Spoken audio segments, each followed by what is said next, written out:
પેટમાં બહુ દુખે છે, આફરો ચડ્યો હોય ને એવું લાગે છે. લાવ કેમ, શું થયું? સી ખબર.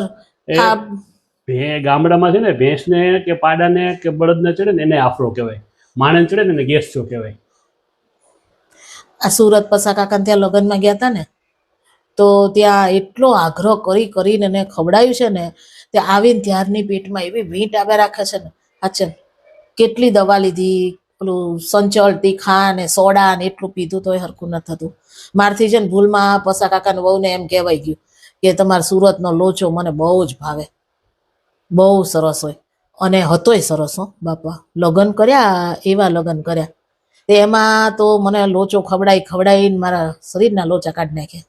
પણ સંબંધ તો રાખે જ ને, આગ્રહ કરે જ ને.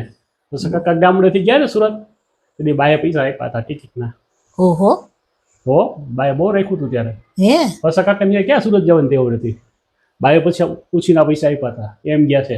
પછી ત્યાં જઈને બહુ બે પાંદડે થયા, બહુ સુખી ગયા ત્યાં છોકરાઓને બધા કામ કરીને. એટલે બહુ રાખે છે અત્યારે આપણું. હા, બહુ હાચવ્યા હો પસા કાકા. આપણે ગયા ને તરત જ આપણી ગાડી ગઈ ને, અને તરત વહુ દીકરો ને બધા આવો આવો આવો આવો કરતા હતા. અને પછી પસા કાકાએ કહી દીધું કે જો આ દીકરો ને વહુ ને આવ્યા છે ને છોકરાઓને, એને સ્પેશિયલ ઉતારો આપો ને હાચવવાના છે પુષ્કળ, ધ્યાન રાખજો એનું, એવું કીધું હતું. અને આગ્રહ કરી જમવામાં બધે તમે જુઓ તો બેરામણી એ સરસ કરી હો. પસા કાકા રખાવટમાં જે હોય ને એવા છે. ગામડાનું કેટલું ધ્યાન રાખે છે. આટલા રૂપિયા થયા પણ પસા કાકાની રખાવટ એટલે રખાવટ હજી ભૂલ્યા નથી. મને 2-3 વખત આ તમે કીધી ને એ જ વાત મને એમણે 2-3 વખત કીધી. બેન રૂપિયો નહોતો અમારી પાસે, પણ તમારા બાએ છે ને મને ટિકિટના પૈસા આપ્યા હતા અને હારે ખિસ્સામાં એ રૂપિયા નાખ્યા હતા આમ મુઠ્ઠી વાળીને. કે પછી એ કે મને કીધું તું ચિંતા કરમાં, જા તું તાર કમાઈ આવ સુરત જઈને. અને હું એ રૂપિયા લઈને સુરત આવ્યો તો એ કે, અને આજ જુઓ મારી જાહો જલાલી બેને કે બધું તમારા બાના લીધે છે. ભૂલ્યા નતા હો. સારા કર્મ હોય ને બધે ઉગે. આ છે ને કહેવત છે, ઘરનો રોટલો પારકે ખાવો, પારકે ગામ ખાવો. પેલા આપણા ગગિયા કહેતા હતા કે ઘરનો રોટલો મારે બહાર ખાવો. એટલે એનું શું કે તમારી ઘરે આવ્યા હોય ને તમે કોકનું રાખ્યું હોય તો કોક તમારું રાખે. ઠીક, અમે ખવડાવીએ જ છે. સુરત બધા સુખી થયા છે ને એ બધા છે ને રખાવટમાં કોઈ પાછા નથી પડતા. હજી આજે આપણા ગામની નહીં, આજુબાજુના ગામમાં એ બાની રખાવટ હતી એવી. તો તમારા બા મને જ કેમ નથી હાચવતા? તો નહીં હાચવે, ખબર નથી. હા, મારી મમ્મી આટલું કરે ને તો તરત જ ઉલળી હાલો છો. તારા ઘરે ગયો તો તારી મમ્મી આમ કરે, તારા ભાઈએ આમ કર્યું, તારા પપ્પાએ આમ કર્યું, મંડાઈ જ જાવ છો. એક ઓઢવા ચાદર જરાક નબળી આપી હોય ને તોય મંડાઈ જાવ છો. અને અહીંયા તમારા બાનું તો આટલું નથી સાંભળતા. અને તમારા બા ગામ આખાને હાચવે છે, વહુને કેમ નથી હાચવતા? મારી બા તને હાચવે, પણ તને જતા આવડવું જોઈએ. તને જતા નથી આવડતું. એટલે વાંક બધો અમારો જ એમ? તમારા બાનો કઈ વાંક જ નહીં. વાહ વાહ વાહ. તારી મમ્મી છે ને, હું જાઉં ત્યારે ખબર છે મારી હાઈટ વધારે છે તો ટૂંકી ચાદર જ આપે. 2-3 વાર તો કીધું ખરું. એ બજારમાં મળતી હોય ને એ ચાદર તમને આપે.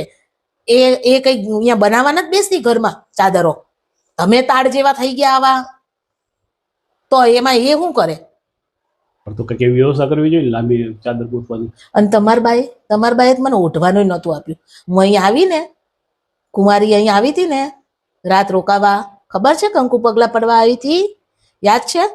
મને ચાદર ઓઢવાની નહોતું પૂછ્યું નહોતું કે બેટા ઠંડી વાસે, ભલે ને ગરમી હોય તોય મને ઉનાળો હતો તો ઓઢવા ના જોઈએ માણસને, પણ પૂછવું તો જોઈએ, એટલીસ્ટ પૂછવું જોઈએ. જાવું તું કે તો કે સાલ ઉડીને જાવું તું કે. અરે માણસને ટેવ હોય ઓઢવાનું. તો તું શિયાળામાં ઓઢતી નથી ને ઉનાળાની વાતો કરતી. હું ઓઢું કે ના ઓઢું પૂછવાની ફરજ આવે છે. પૂછ્યું નહોતું મને ચાદરનું, એનો મને હજી રંજ છે. આપણે પસા કાકાની વાત કરતા હતા, સુરતની વાત કરતા હતા, ક્યાં ભૂગ્યા? તો તમે બાના વખાણ કરતા નહીં, બરોબર? પસા કાકા કરે બરોબર. હા, તે પસા કાકા બહુ સારું બોલતા હતા બાનું. હા, તો પછી મને થોડુંક અંદર થતું હતું, મેં કીધું બાનું બોલો માં, પણ પછી મેં કીધું હશે કર્યા તો હશે, તો પછી બોલે ને. એ કર્યું છે ને એટલે જ આપણને મળ્યું, સમજી? એટલે જ એટલા માનપાન મળે છે ત્યાં જાય છે. કઈ નહીં, લગન તો માણી આયા ને સારી રીતે, 5 સ્ટાર હોટલમાં મળ્યા. બસ થઈ પછી લોચો ખાઈ લોચા નીકળી ગયા, એ વાંધો નહીં. પેટ છે ને આપણું હતું, પારકું નહોતું. અને સુરતમાં છે ને સુરતનું જમણ અને કાશીનું મરણ બે વખણાય. એટલે આપણે છે ને ધ્યાન રાખીને ખવાય. સારું, હવે જઈશ ને તો ધ્યાન રાખીશ. આજે માથું ચોળીને અને બેઠી છું વાળ ધોઈને. જોઉં આજ ચારુનો ફોન આવે છે કે નહીં. ચારુનો ફોન શેના માટે આવે? હજી લગ્નને 1 મહિનો બાકી છે. આ તો લગ્નના 1 મહિના પહેલા જ પાર્લરનું બધું તૈયારી કરવાની હોય ને. એના છોકરાના લગ્નમાં એક વખતે મને પૂછ્યું નથી, ભાભી તમારે વહુને અને દીકરીને બધાને પાર્લરનું શું કરવાનું છે. અને તમને ખબર છે છાબની, મને તો મોટા ભાભીએ ફોન કર્યો હતો કે છાબની ખરીદી થઈ ગઈ છે, અને મને ફોન નથી આવ્યો કે ભાભી હાલો લેવા. આપણે તો લઈ ગયા હતા એને. તો એ જ તમને કહેવા માંગુ છું કે થોડુંક બુદ્ધિ હલાવો. આપણા દીકરાના લગ્નમાં મેં ચારુને, મોટા ભાભીને બધાને પાર્લરનો ખર્ચો ઉપાડ્યો હતો. મોટા ભાભીને તો વહુ ને દીકરીને બધાય. મેં તો તો- હવે મારે વહુ ને દીકરીને બધું નથી. શું ભાઈ, મેં તો તને કીધું તું ખાલી મહેંદી પૂરતું સીમિત રાખજે. તો મેં ખોટું ખોટું જ કીધું તું ખાલી આગ્રહ કરવા માટે. તો ચડી બેઠા બધાય. હા ભાભી મારે તો આ હેરસ્ટાઈલ કરાવી છે ને ઓલી છોકરીએ તો વળી ઓલા પિન્ટરેસ્ટમાંથી ફોટા બતાયા કે મારે તો આવી જ હેરકટે કરાવી લીધા હારોહાર, અને પછી હેરસ્ટાઈલ કરાવી, અને મેકઅપ તો અમારા 3નો જે ખર્ચો નહોતો થયો ને એટલા ડબલ ખર્ચા એ લોકોના આપણે આપ્યા છે. એ તમને ખબર નથી. બિલ આવ્યું તું આવડું તગડું. જો ભાઈ આપણે પોરો હતો તો છોકરાને લગ્ન થાય છે 12 વાર વહેલા જમાડી દઈએ, હારે લઈ જઈએ છાબમાં, તો એ લોકોએ આવું કરવું તો જોઈએ હો. તો એ જ તમને કહું છું કે એનો હજી 1 મહિનો છે હવે લગ્નને, હજી ફોન નથી આવ્યો. છાપ તો ખરીદી ગઈ એટલે હવે છાપમાંથી તો બાદબાકી થઈ ગઈ આપણી. મોટા ભાઈને વાત કરું. આમાં વાત કરવાની હોય? તો આપણે જો આવું ભૂંડા કરે લાગીએ છે. કે જો તુલા થાય છે હાવ અરે આવા માટે ગળા થાય છે. હવે કશું ના કરાય. જો ઈ પણ હવે પાર્લર માટે હું રાહ જોઉં છું. લગ્નના આગલા અઠવાડિયા સુધી રાહ જોઈશ. નહીં પાર્લરનું પૂછે ને તો સીધું બિલ એના ત્યાં મોકલીશ.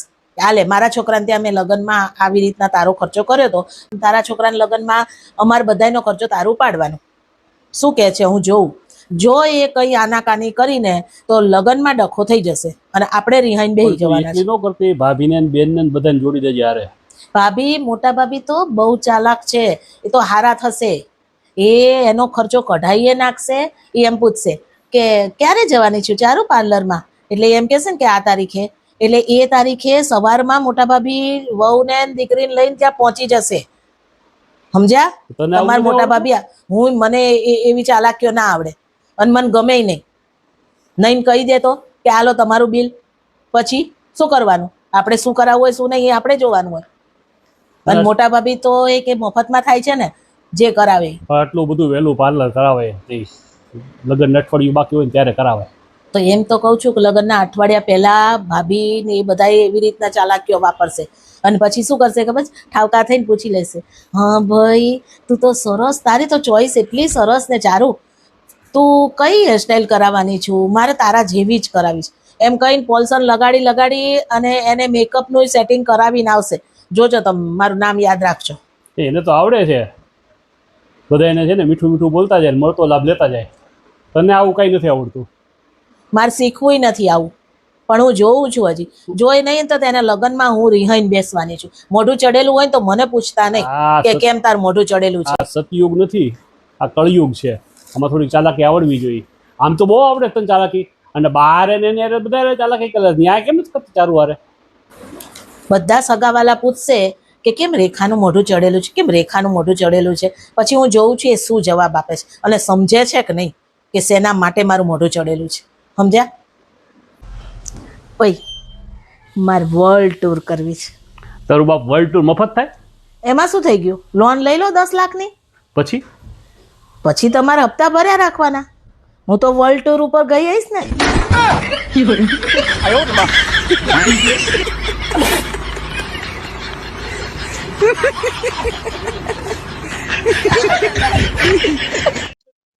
હું શું કહું છું મમ્મીજી, ચાલો ને આપણે બે એકલા ફરવા જઈએ. મતલબ તમારા પતિને નહીં લઈ જવાનો અને મારા પતિને નહીં લઈ જવાનો, આપણે બે એકલા ને છોકરાઓ બસ. હું તને સાચું કહું, મજા નહીં આવે. કેમ? એકલામાં જ મજા આવે યાર. ઈ લોકો ન હોય ને તો બહુ મજા આવશે. હું તને કહીશ ને તો તને ખોટું લાગશે, પણ મારો જાત અનુભવ છે, જરાય મજા નહીં આવે. કેમ તમારો છોકરો નહીં આવે એટલે તમને નહીં મજા આવે? અરે એવું નથી, તો હું કહીશ તો તને ખોટું લાગશે ભાઈ. પપ્પાજી વગર નહીં મજા આવે? એનું તો નામ ના લેતી, એના વગર તો મને બહુ જ મજા આવે. તો એટલે તો કહું છું ચાલો ને જઈએ એકલા. પણ મજા નહીં આવે. મારો તો અનુભવ છે, હું ગઈ હતી એકવાર, શું થયું? ન મજા આવી? જરાય મજા ના આવી. કેમ?